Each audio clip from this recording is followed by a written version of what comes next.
암행의사가 돼서 남원고을에 출동하는 장면을 보셨습니다. 이렇듯 우리는 암행의사 하면 춘향전의 이몽룡이나 의사 박문수부터 떠올리게 됩니다. 또 이들을 통해서 조선조 암행의사의 전형적인 모습을 상상하게 됩니다. 그러나 아쉬운 것은 의사 얘기 대부분이 소설이나 설화 속의 얘기라는 점입니다. 그렇다면 조선조에 실존했던 암행의사들은 과연 어떤 사람들이었고 어떤 활동을 했을까요? 오늘 역사추리는 소설이나 설화 속의 의사가 아닌 조선조에 실제했던 암행의사들의 모습을 찾아보고자 합니다. 춘향전의 이몽룡 외에 암행의사로 가장 널리 알려진 사람으로는 의사 박문수가 있습니다. 박문수는 영조 때 영남지방과 충청지방에 파견되었던 암행의사로 문헌이나 구전을 통해서 많은 일화가 전합니다. 이러한 일화가 실린 청구 야담 등에서 박문수는 상당히 신비한 인물, 그리고 해결하지 못하는 일이 없는 무소비리한 인물로 그려지고 있습니다. 하지만 그저 전해져 오는 얘기일 뿐 이 일화들이 모두 사실인지 여부는 확실치 않습니다. 이렇게 소설이나 야담으로 전하는 암행의사의 행적을 실제로 소상히 밝히고 있는 것이 바로 암행일기입니다. 현재 알려진 암행일기 중 서수일기는 순조 때 평안남도에 파견됐던 박내겸의 일기로 126일간의 행적을 기록하고 있습니다. 해서 암행일기는 숙종 22년에 해서지방, 그러니까 황해도로 파견됐던 박만정 의사의 일기입니다. 출발하는 날부터 돌아와 보고를 올리는 날까지 매일매일의 날씨며 어디서 자고 보고 들은 것은 무엇인지 65일간의 행적이 빠짐없이 기록되어 있습니다. 암행일기는 말하자면 실제했던 암행의사들이 자신의 활동 기간 중에 직접 쓴 자필일기로 암행의사의 전모를 파악할 수 있는 좋은 자료가 되고 있습니다.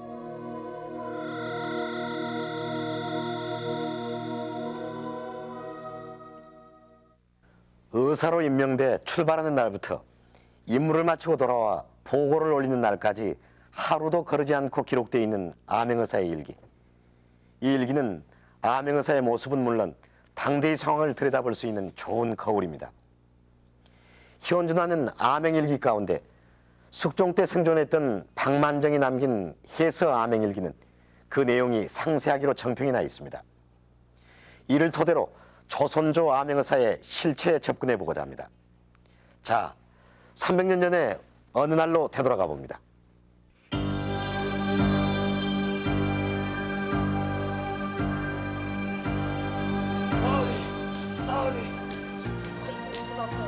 숙종 22년인 1696년 3월 7일 이른 아침, 왕으로부터 태초의 명을 받던 승정원의 관리들이 박만정의 집으로 들이닥칩니다.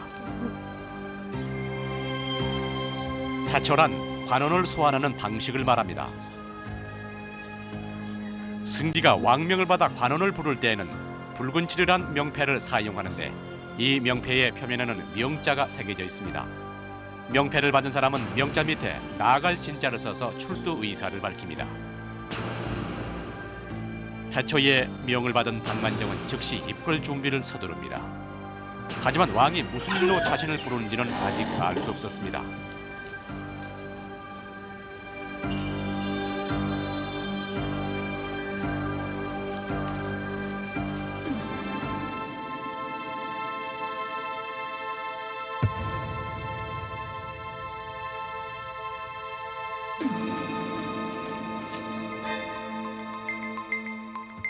승정원에 도착한 박만정은 역시 왕명을 받고 온 두 사람과 함께 즉시 상피단자를 써올리라는 어명을 받습니다. 상피단자는 새로 관리를 파견할 때 반드시 써내는 것으로서 어느 지방에 어떤 친척이 있으니 피한다는 내용입니다. 이 순간까지도 이들 세 사람은 자신들의 정확한 소환 이유를 알 수 없었습니다.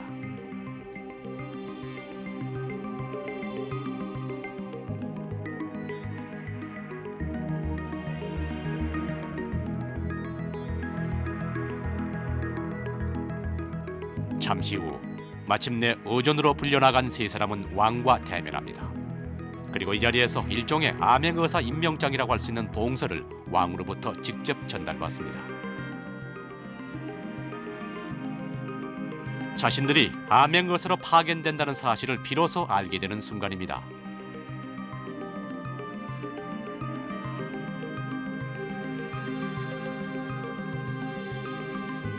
하지만 어느 지역으로 무슨 임무를 띠고 파견되는지는 아직 비밀입니다. 그 비밀이 든 봉서 겉봉에 도 동대문 외 개탁이라고 돼 있어 반드시 동대문 밖을 나서야 열어볼 수 있기 때문입니다.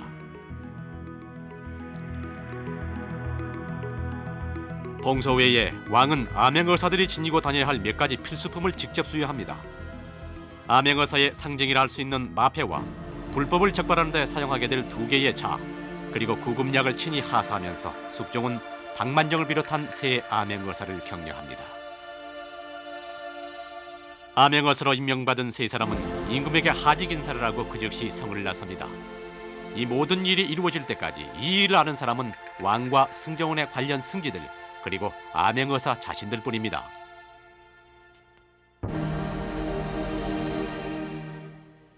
이른 아침 왕명을 받아 입국한 즉시 암행어사 산행장을 받고 파견길에 오르기까지 모든 절차는 이렇듯 신속하게 그리고 철저한 보안 속에서 이루어졌습니다. 여기서 한 가지 궁금증이 생깁니다. 임금이 암행어사들에게 친히 수여한 봉서입니다. 내용이 도대체 뭐길래 임금이 직접 수여했고 또 미리 열어보지 못하게 했던 걸까요? 정용실 아나운서가 취재했습니다. 네, 잠시 전에 보셨듯이요. 이 암행어사가 받은 봉서의 겉봉에는 도 동대문 외 개탁, 또 도 남대문 외 개탁이라고 적혀 있어서 이 동대문이나 남대문 밖에 나가서 그것을 지정된 장소에서 열어보도록 돼 있었습니다. 네. 과연 이 봉서 안의 비밀이 뭔지 박만정 어사의 뒤를 제가 따라가 봤습니다.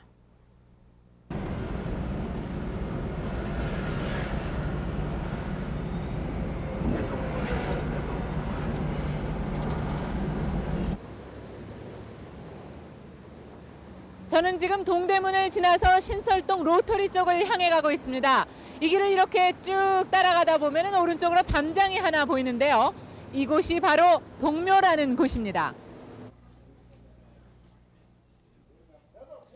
동묘는 중국 삼국시대의 무장이었던 관우를 모시던 곳으로 정식 명칭은 동관왕묘입니다. 해서 암행일기에 따르면 박만정을 비롯한 세 어사가 임금께 암행어사 임명을 받은 즉시 동대문 밖으로 나와서 이곳에서 관왕묘에서 봉서를 열어본 것으로 기록되어 있습니다.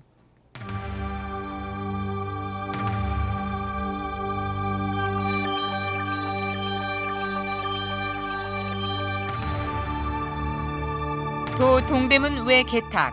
마침내 동대문을 나서서 봉서를 열어본 세 사람은 봉서를 통해서 자신들의 암행 지역이 각각 황해도와 충청도, 함경도임을 비로소 알게 됩니다. 박만정 어사가 살펴야 할 지역은 해서지방, 즉 황해도였습니다. 세 어사의 봉서에는 각기 맡은 지역 중에서도 어느 고을을 집중적으로 살필 것이며 또 무엇을 살필 것인지도 상세히 지시되어 있었습니다. 말하자면 봉서란 암행어사가 염찰해야 할 지역과 그 지역의 재반 문제점, 그리고 중점적으로 살펴야 할 내용 등이 들어있는 일종의 비밀편지였습니다. 이것은 정조 9년인 1785년경 경상도 암행어사인 정만석에게 내려진 봉서입니다.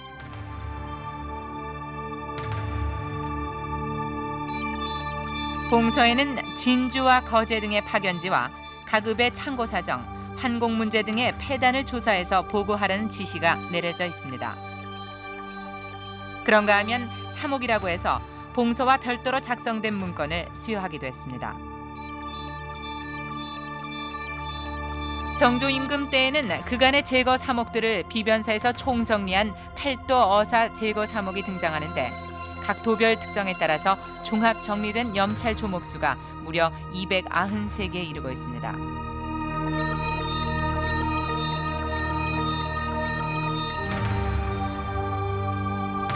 박만정 어사가 파견되던 해는 특히 흉년으로 인한 백성들의 고초가 극심했던 해로 특히 구휼이 제대로 되고 있는지를 파악하는 것이 주 임무였습니다.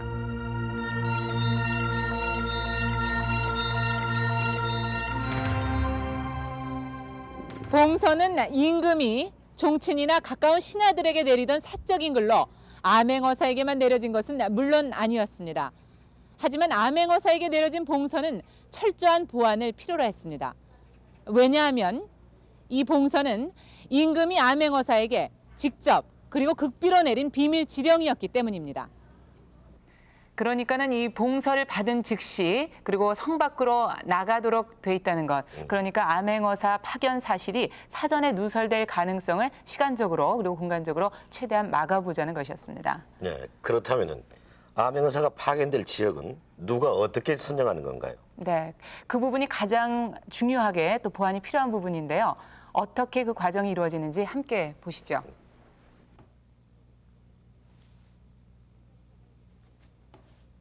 요당으로 하여금 어사 적임자를 추천토록 하라. 암행어사는 중앙정부에서 미처 파악하지 못한 백성들의 실생활이나 혹은 지방 수령들의 통치 행정을 규찰할 수 있는 하나의 방법이기도 했습니다. 특히 구종궁궐에 앉아있는 임금에게는 여론을 수렴할 수 있는 좋은 기회이기도 했습니다. 임금이 암행어사 파견의 필요성을 느끼면 먼저 비변사에 어사가합인, 즉 어사 적임자 추천을 명합니다. 그러면 비변사에서는 평소에 가지고 있던 보관에 따라서 추천을 하거나 혹은 간원들의 명단을 쭉 살펴보고 그 중에서 적임자를 추천하게 됩니다.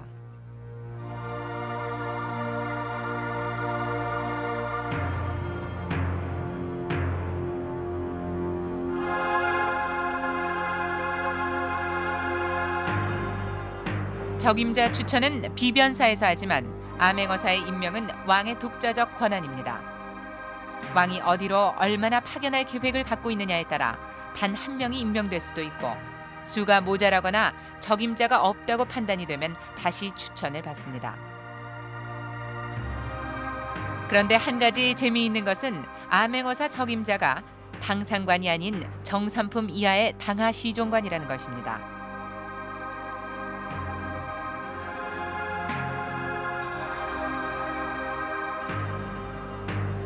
당시 직함이 없는 상태라 그 자리에서 즉시 병조의 종오품 부사직에 임명된 박만정을 비롯해 나머지 두 사람 모두 당하관에 위치했습니다.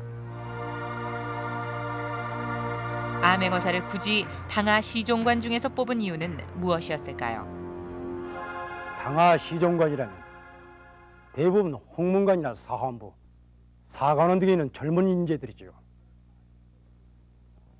그들은 아침 저녁으로 과인을 대하면서 과인의 고민이 무엇인지, 과인이 실현하고자 하는 통치 이념이 무엇인지를 가장 잘 아는 사람들입니다. 그러니 과인이 어느 것으로 왜 암행어사를 파견하려 하는지를 가장 잘 아는 사람들이죠.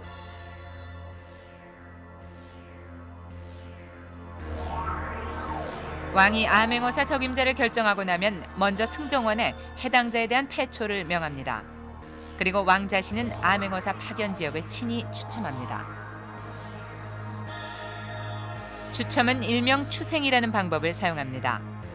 즉 전국 8도 가운데 암행어사를 파견할 도를 먼저 결정한 다음 360개 군현의 이름이 쓰여져 있는 참대까지 중에서 임의로 추첨을 하는 것입니다. 박만정 어사가 살펴야 할 황해도 내의 곡산, 신계, 은율 등 12개 고을도 이렇게 결정이 된 것이었습니다. 비밀 사찰을 해야 할 고을을 임의로 불시에 정함으로써 암행어사의 행방을 사람들이 쉽게 알지 못하게 하자는 의도였습니다. 이렇게 해서 추생이 끝나고 나면 추생 9년과 그 9년에서 살펴보아야 할 조항, 그리고 암행어사로서 지켜야 할 계칙 등이 봉서에 기입이 되고 바로 이 봉서가 해당 암행어사에게 전해지는 것입니다.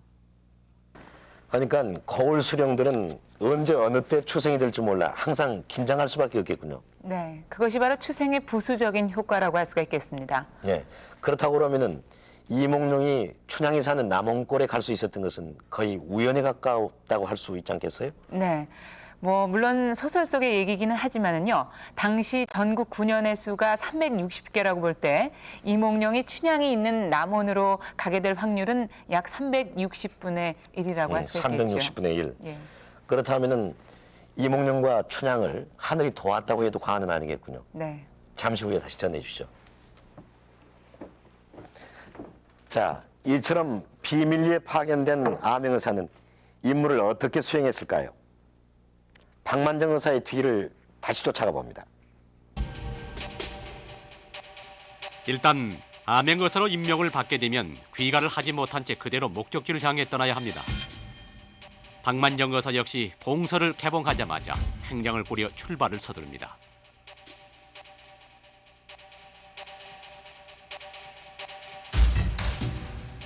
수행 인원은 최대한 단촐해야 합니다. 박만정 의사의 수행원은 모두 6, 홍문관 서리 김성익과 청파역에서 차출한 역졸 셋, 그리고 왕십역에서 차출한 역졸 하나, 그리고 데리고 다니던 하인 하나가 전부였습니다. 박만정은 왕으로부터 직접 받은 2개의 마패 중 말이 3 그려진 산마패는 자신이 갖고 말 1마리가 그려진 단마패는 서리 김성익에게 주었습니다.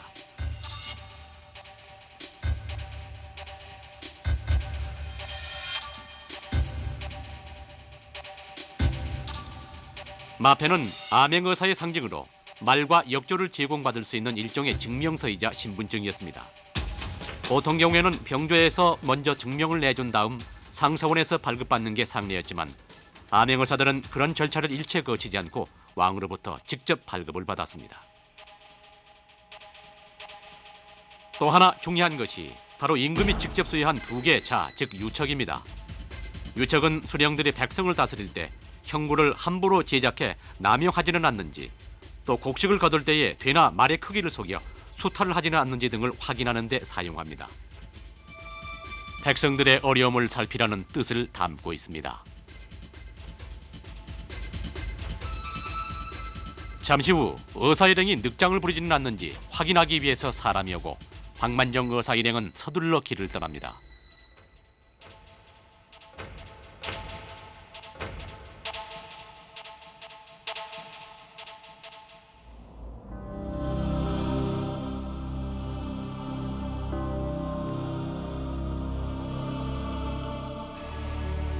관왕묘를 나선 박의사의 일행은 청계천 하류에 있는 영도교를 건너 남산 바깥쪽에 이릅니다.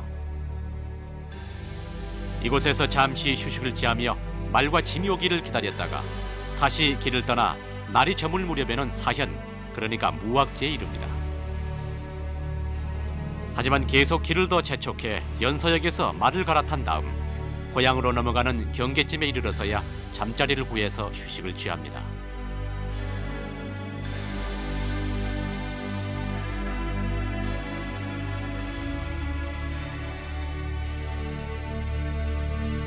어느새 날이 칠같이 어두워져 길을 분간할 수 없었다. 작은촌락에 이르러 잠자리를 구하니 홀대가 극심하다. 그곳에서 겨우 저녁밥을 얻어먹고 나니 밤은 벌써 깊어 이경이 되었다. 3월 7일 암행의사로서 맞는 첫 번째 날의 일기는 이렇게 끝을 맺고 있습니다.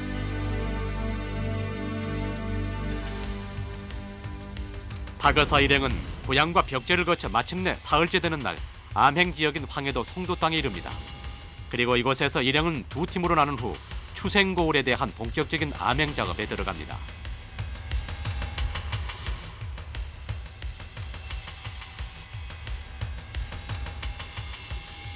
굶어 죽어가는 늙은이 애들은 귤명대에서 다 빠지고 행색이 버젓한 놈들만 배두드리고 앉아있으면 말 다 한 거지 뭐유. 에휴.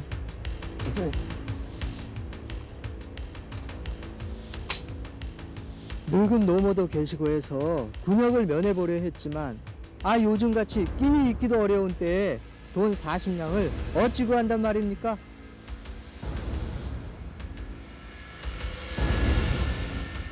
영감도 죽고요. 우리 자식놈도 죽고 내가 호적이 없으니까 곰이도 타먹을 수도 없고 강가에 가서 사정도 해봤지만 소용이 없어요.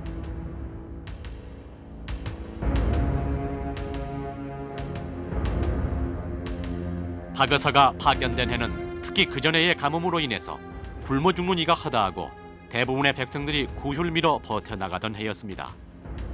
일행은 마을과 상간벽지를 가리지 않고 다니면서 백성들의 어려움을 파악하고 그에 대해서 수령들이 어찌 대처하고 있는지, 불법이 자행되고 있는 것은 없는지 등을 철저히 조사해 나갔습니다. 그리고 수시로 모여서 각자가 수집한 정보를 교환했습니다.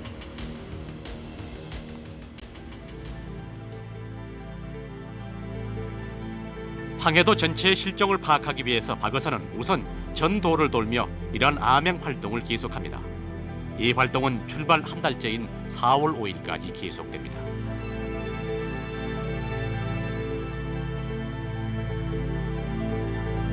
그리고 이렇게 수집된 정보들은 하나도 빠지지 않고 박의사의 일기에 기록됩니다. 극비리의 왕명을 받고 집에 기별도 못한 채 출발했던 박의사의 암행길이 벌써 한 달 넘어 됐습니다. 여기서 또 한 가지 의문이 생깁니다. 왕의 특명을 받았다고는 하지만 박의사를 비롯한 7사람은 모두 행색을 숨겨야 하는 신분이었습니다. 때문에 이들의 행차는 수십 일 동안 필요한 짐을 몽땅 챙겨 들고 다닐 만큼 번거롭고 떠들썩할 수는 없었을 것이라 여겨집니다. 그렇다면 박의사 일행은 필요한 여비나 양식을 어떻게 해결했을까요?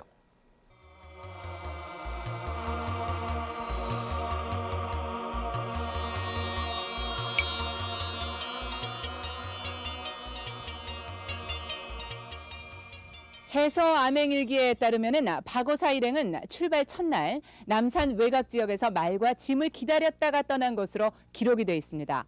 그 당시 짐이란 것은 과연 어떤 것이고 어디서 난 것인지 박의사 일행의 짐을 직접 한번 살펴보도록 하겠습니다. 제일 먼저 눈에 띄는 것은 바로 쌀입니다. 쌀이 한 5마리 정도 돼 보이네요. 그리고 그 옆으로는 같은 곡물인 콩이 있습니다. 콩도 5마리 정도의 양입니다. 그리고 아주 질이 좋은 광목이 4필이 있습니다. 그리고 옆에는 말린 생선이네요. 건어물이 3마리. 그리고 이 굴비가 아주 크네요. 굴비가 3두릅이 있습니다. 이것이 바로 박의사 일행이 공식적으로 가지고 출발을 했던 짐입니다. 해서 암행일기에 따르면은 박의사는 이것들을 바로 암행어사 임명 직후에 호조에서 지급을 받은 것으로, 이것은 암행어사 파견 시의 전례로 되어 있습니다. 이외에도 호조 판서가 돈 5냥을 또 보내줬다는 기록도 아울러 되어 있습니다. 이 돈과 이 물건들로 수십 일을 버티기란 쉬운 일이 아니었을 것입니다. 실제로 출발 일주일째 되는 날에는 쌀이 다 떨어져서 무명을 팔려고 했지만 너무 헐값이라 팔지 못했다는 기록이 보입니다. 그렇다면 부족한 여비는 과연 어떻게 충당을 했을까요? 그것은 가는 길에 혹여 아는 친척이나 고을 수령을 만나서 얻든지 혹은 걸식을 해서라도 스스로 해결해야 하는 것이었습니다. 물론 신부는 감춘 채 말입니다. 하지만 이런 경우에도 꼭 지켜야 할 규칙은 하나 있었습니다.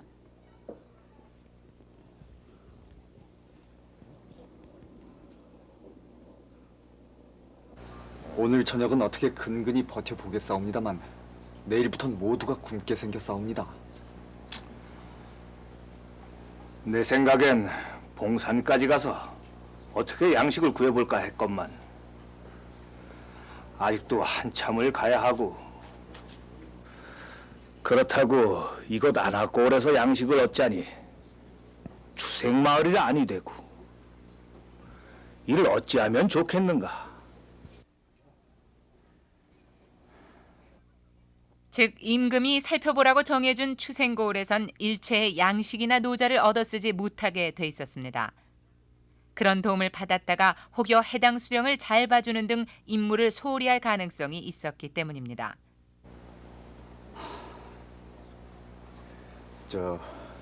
이곳에서 40-50리를 가면 평안도의 용감 땅이 옵니다. 그곳에 아는 수령을 찾아 도움을 얻는 수밖엔 별다른 도리가 없겠사옵니다.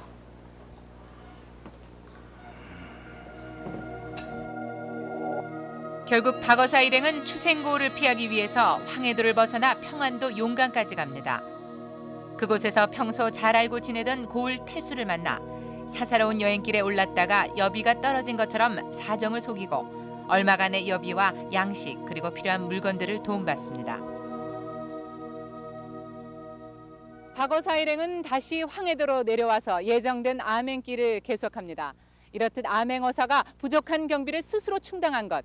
이것은 암행어사의 신분을 남용해서 민폐나 관폐를 끼치는 것을 방지하기 위한 것이었습니다.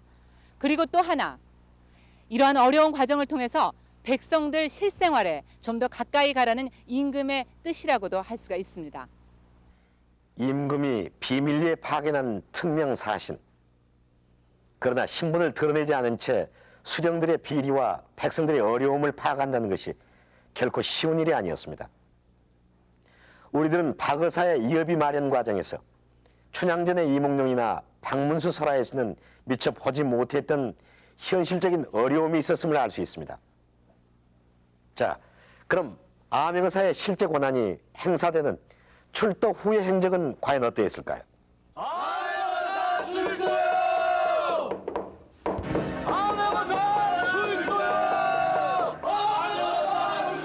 출발 한 달째인 4월 6일 새벽, 박어사는 마침내 신계 관할을 시작으로 출도를 합니다. 출도란 암행어사가 자신의 신분을 밝힌 다음 공개적으로 직무를 집행하는 것을 말합니다. 주로 백성들의 원망을 많이 듣고 있는 고을이나 불법의 혐의가 짙은 고을에 출도하는 것이 보통입니다.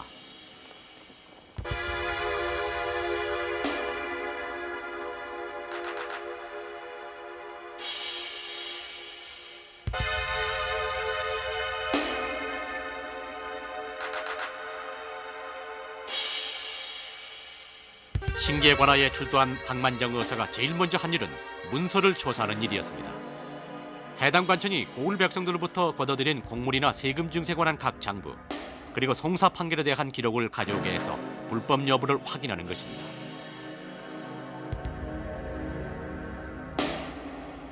얘들아! 창고문을 열어 불량미를 조사토록 하라!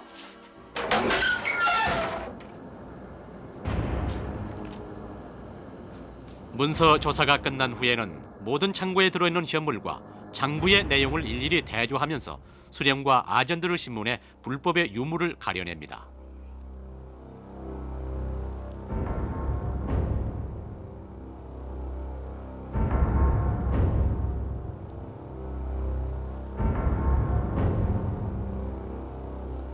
얘들아!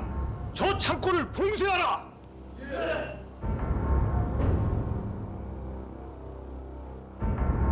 문서와 창고 검열 과정에서 만약 불법이 포착되면 즉시 봉고에 들어갑니다. 봉고란 불법이 발견됐을 경우에 말 그대로 창고를 봉쇄하는 것으로 봉고라는 두 글자 위에 의사의 직인인 마패를 찍어 창고문에 붙입니다. 그리고 군관을 세워 이를 지키고 아무도 접근 못하게 합니다. 사또! 그대는 나라의 노동을 먹는 자로서 어찌 그리 많은 부정을 저질렀소?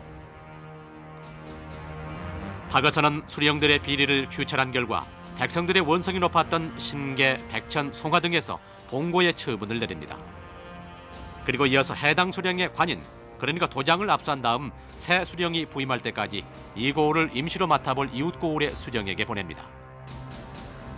하지만 죄가 중한 경우엔 수령을 먼저 파직시키고 사후에 추문할 수 있는 이른바 수령 파직권까지 행사할 수 있었습니다. 말하자면 봉고 파직의 권한을 모두 행사할 수 있었던 것입니다. 어사 떠나리 소인의 자비를 살려주십시오. 이러한 권한 외에도 옥에 갇힌 사람들을 점검해서 억울한 옥살이하는 사람을 풀어주고 백성들을 괴롭히는 고을 관리들을 죄포 구금해서 처벌하는 일, 그리고 백성들의 소망이나 건의사항을 들어주는 것도 암행의사의 할 일입니다. 현재 법원사 전시실에는 암행의사들이 직접 판결하고 날인한 자료들이 남아 있습니다.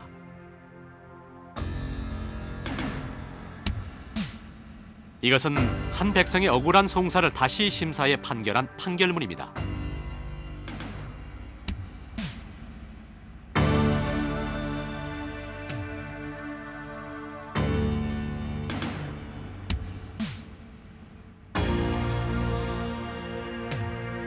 수령들에 대한 규찰뿐 아니라 힘없는 백성들의 어려움을 해결해주는 공명정대한 해결사로서의 모습을 볼 수 있습니다.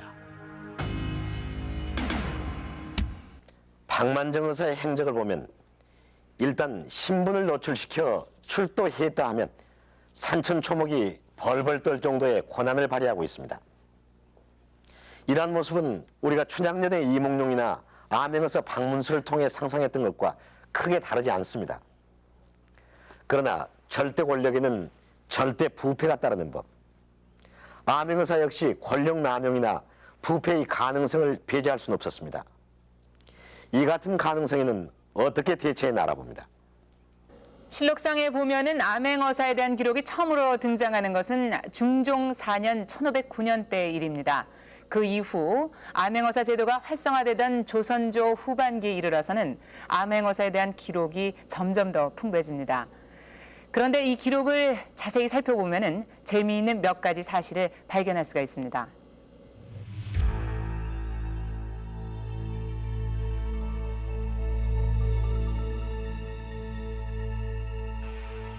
이것은 숙종 13년의 기록입니다. 경기도에 파견됐던 암행어사 김준상이 추생고을에서 양식과 노자를 받아 쓴 후에 해당 수령을 칭찬하는 보고를 올렸다가 파직을 당하는 대목입니다.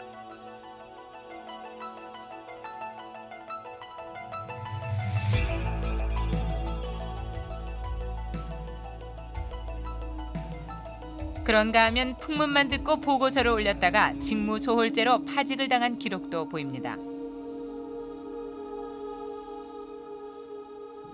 또 사사로이 송사를 판결했다 유배를 당하는 어사, 그리고 대접이 박하다고 아전들을 벌주거나 물품 제공을 기대하는 어사, 그리고 술과 기녀에 빠지는 어사까지 등장을 해서 차라리 암행어사를 파견치 않느니만 못하다는 주장까지 나오고 있었습니다. 암행어사는 이렇듯 시행 과정이나 암행어사로서 파견이 된 사람들의 자질에 있어서 여러 가지 문제를 낳기도 했습니다.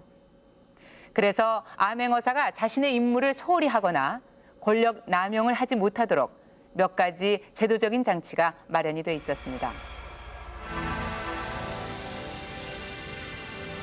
우선 암행어사는 봉서나 사목에 명시돼 있는 사안만을 조사하도록 돼 있었습니다. 어사가 자신의 권한을 임의로 확대할 수 없도록 한 것입니다.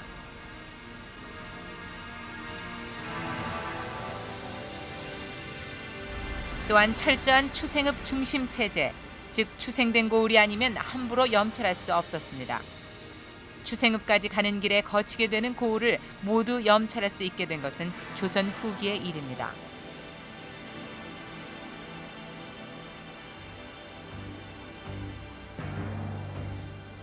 불법이 발견되더라도 심증만 갖고 함부로 봉고할 수는 없었습니다. 반드시 해당 수령의 도장이 찍힌 불법 문서를 확보해야 봉고할 수 있었습니다. 암행 염찰 활동을 다 마쳤다고 해서 임무가 끝나는 것은 아니었습니다. 왕이 특별 지시했던 사항, 즉 추생고을 수령들의 불법 비리나 선행 등 자신이 조사한 바를 조목조목 기술해서 일종의 보고서인 서계를 올려야 합니다. 말하자면 서계란 암행어사가 파악한 지방 수령들의 통치 성적표라고 할 수가 있습니다. 그 외에 서계에 보고되지 못한 미진한 사항이나 백성들의 여론, 그리고 개선책들은 별단으로 적어 올립니다. 별단은 어사가 자신의 경험을 토대로 왕에게 올리는 일종의 시무책이었습니다. 박만정 어사 역시 암행 염찰을 마친 후에 서울로 돌아와서 서계와 별단을 작성합니다. 그리고 출발 65일째인 5월 12일 아침 일찍 대궐에 들어가 임금께 보고를 올리는 것으로 해서 암행일기는 끝을 맺고 있습니다.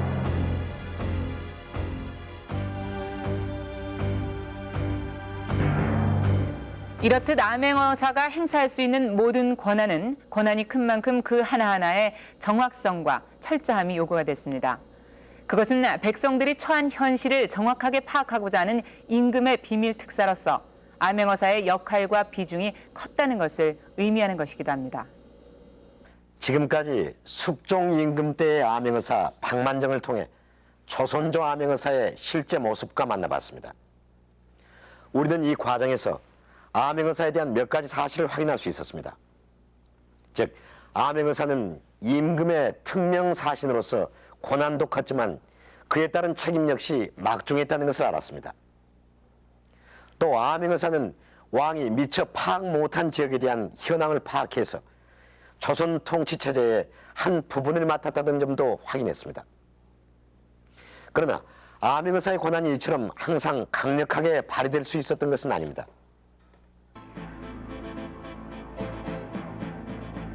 암행의사는 제도적으로 정해진 것이 아니라 왕이 자신의 의지에 따라 파견하는 왕의 비밀 사신이었습니다. 따라서 암행의사의 권한은 왕권에 크게 좌우될 수밖에 없었습니다. 강력한 의사권은 바로 강력한 왕권 아래서 실현될 수 있는 것이었습니다. 하지만 때로 암행의사는 강력한 반발에 부딪히기도 합니다. 가장 대표적인 예가 바로 수령들이 문을 안 열어주는 경우입니다. 중종 20년에는 황해도 의사 조정경이 출도를 외쳤으나 현감이 문을 열어주지 않아서 문을 부수고 들어가야 했습니다. 영조 39년에는 전라도 암행의사 홍양한이 불법 사실을 적발한 직후 갑자기 사망해 독살의 가능성이 제기되기도 했습니다.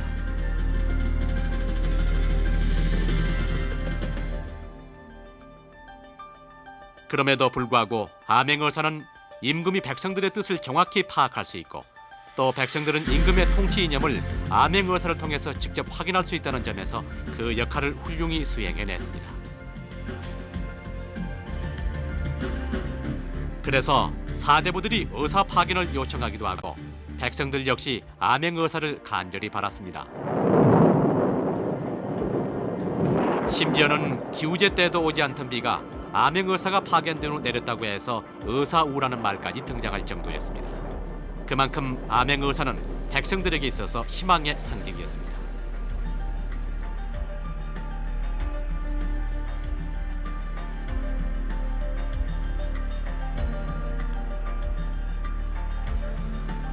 (18세기로) 접어들면서 암행의사는 전성기를 맞게 됩니다.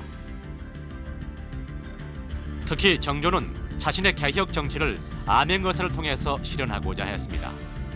즉 암행의사를 통해 직접 백성들의 뜻을 파악하고 완전한 지방 통제를 통해 강력한 왕권을 실현하고자 한 것입니다. 정조는 이러한 노력의 일환으로 자신의 정치 이념을 실현하기 위해 친히 양성했던 젊은 인재들을 암행의사로 대거 파견합니다. 이러한 정조의 노력은 제위 25년간 60명의 암행의사를 파견했다는 사실로도 확인할 수 있습니다.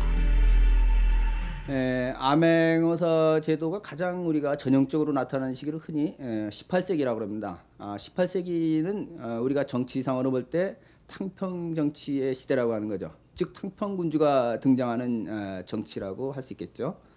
그런데 우리가 흔히 탕평 정치라 하면은 왕권을 강화시키는 정치다 이렇게만 많이 알고 있는데 사실은 그 왕권을 어떤 식으로 강화하냐 하는 것이 더 중요하다고 생각이 됩니다. 그랬을 때 그 왕권을 강화하는 방식이 백성들과 직접 연결돼서 사회 문제를 해결하려고 하는 것이 이 시기의 중요한 정치의 본질이라고 할 수 있겠죠. 그래서 국왕은 자기가 직접 자기 사회 문제를 정확하게 파악해야겠다 이런 의지를 표명하고 그것이 곧 어사의 파견으로 나타납니다. 즉 어사라는 것은 국왕과 백성을 연결해주는 일종의 탯줄과 같은 기능을 한다고 할 수 있겠죠.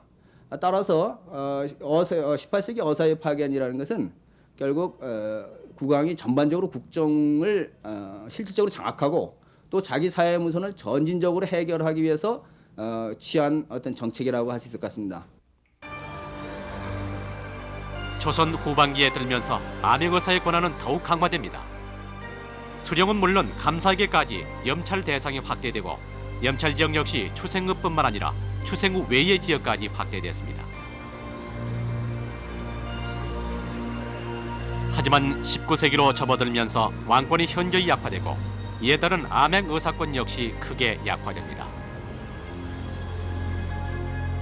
따라서 백성들은 자신들의 불만을 토로할 수 있는 제도권 내의 탈출구를 잃어버리게 되고 그러한 불만은 결국 밀란이라는 형태로 나타나게 됩니다. 이러한 시대의 흐름과 함께 암행의사 제도는 고종 29년 이면상 의사를 마지막으로 막을 내리게 됩니다.